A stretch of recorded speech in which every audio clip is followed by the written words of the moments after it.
Welcome back. In this episode, we're going to be talking about Booleans and Boolean operators. At the very beginning, we talked about true and false. Now we're going to talk a little bit about how to actually do things with those true and false values.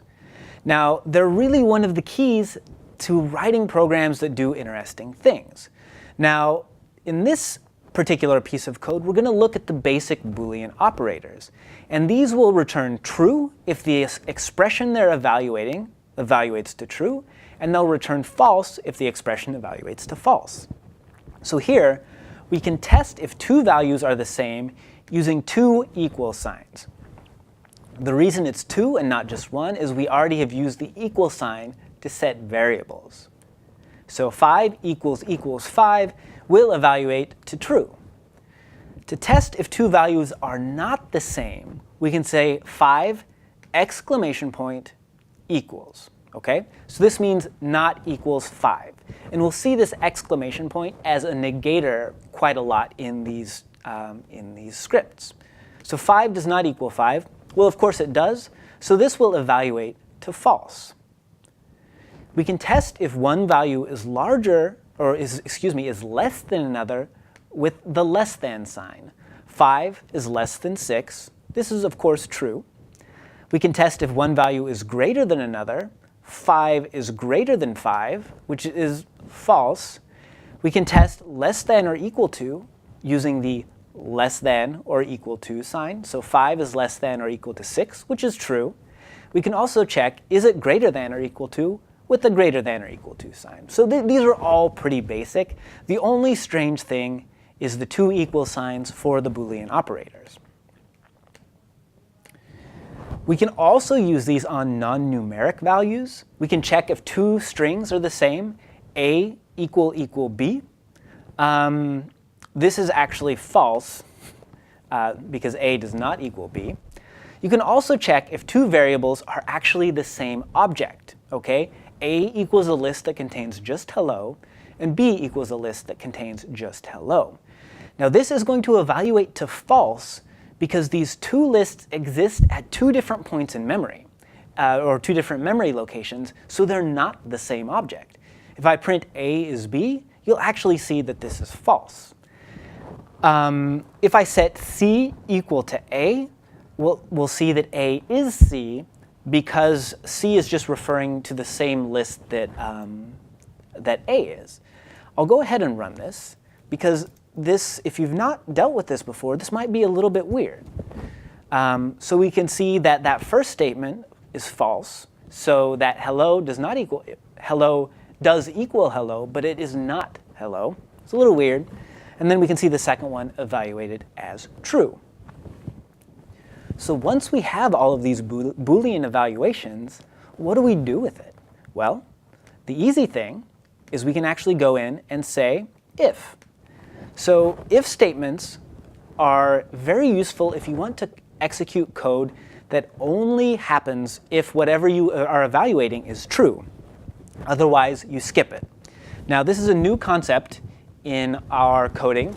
We can see that this is what's called a code block. And code blocks in Python, unlike some other languages, are actually formed with indentation.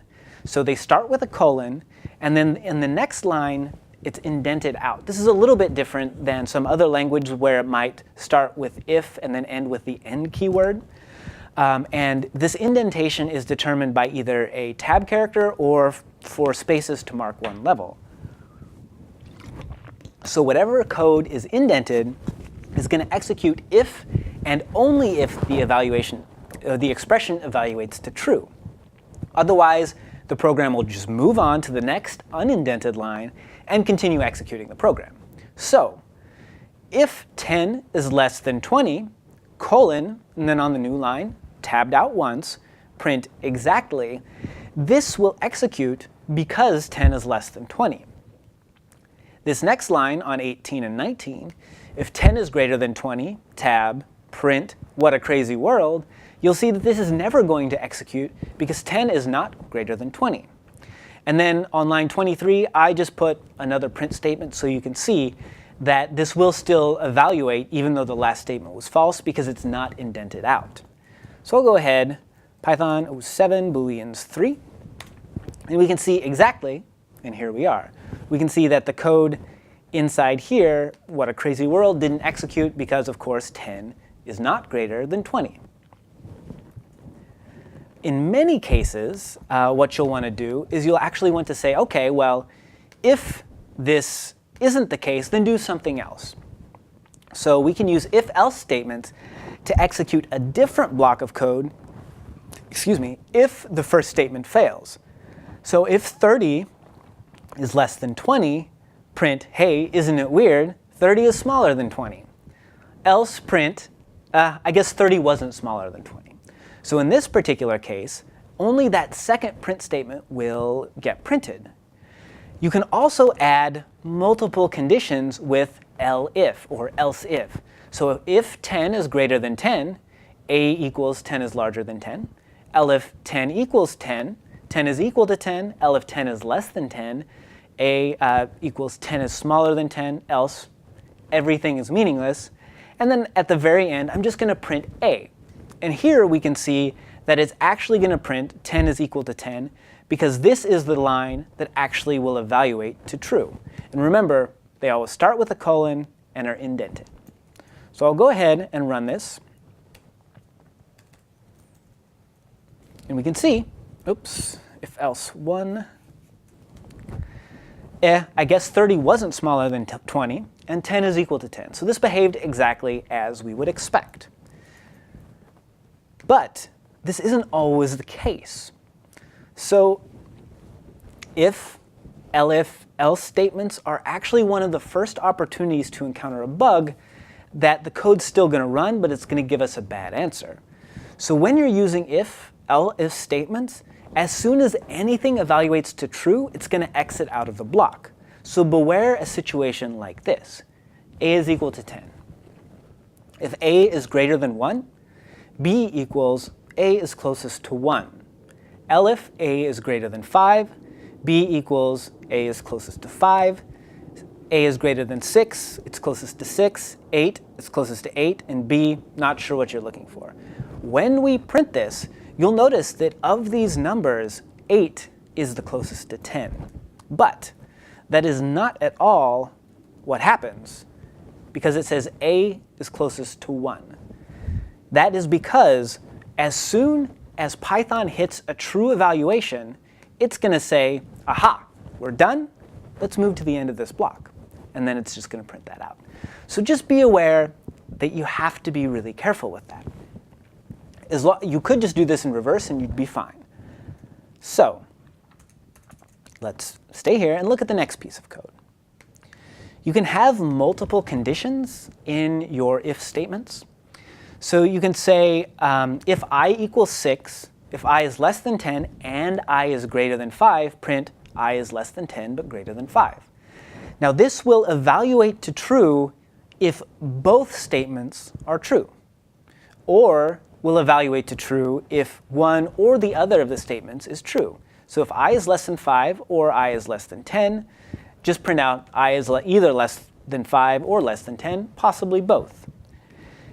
You can also combine and and or statements to come up with fairly complicated expressions. So you can say if I is greater than 5 and I is less than 10, inside parentheses, it'll first check that. Or I is greater than 100, print I fits the criteria.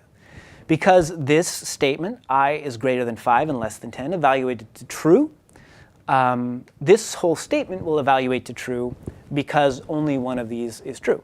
So this is a useful thing to know how to do. We'll go ahead and we'll run this. And we'll see that I is less than 10 but greater than 5. It's either less than 5 or less than 10, maybe both, and I fits the criteria. The last thing I want to talk about when it comes to these Boolean expressions is in. We've looked a lot at numbers, but in tends to be pretty useful for strings and not. So if run in I run the team, you can go ahead and say print run found in the string. If yum not in I run the team, print yum not found. You can also use not all by itself. So if I have just pod equals false, if not pod, print pod was false. These are pretty useful things to know how to do. In the next episode, we're going to talk about loops. So loops will help us run code again and again to do even more complicated things. So I hope you'll join us next episode, and thank you so much for watching.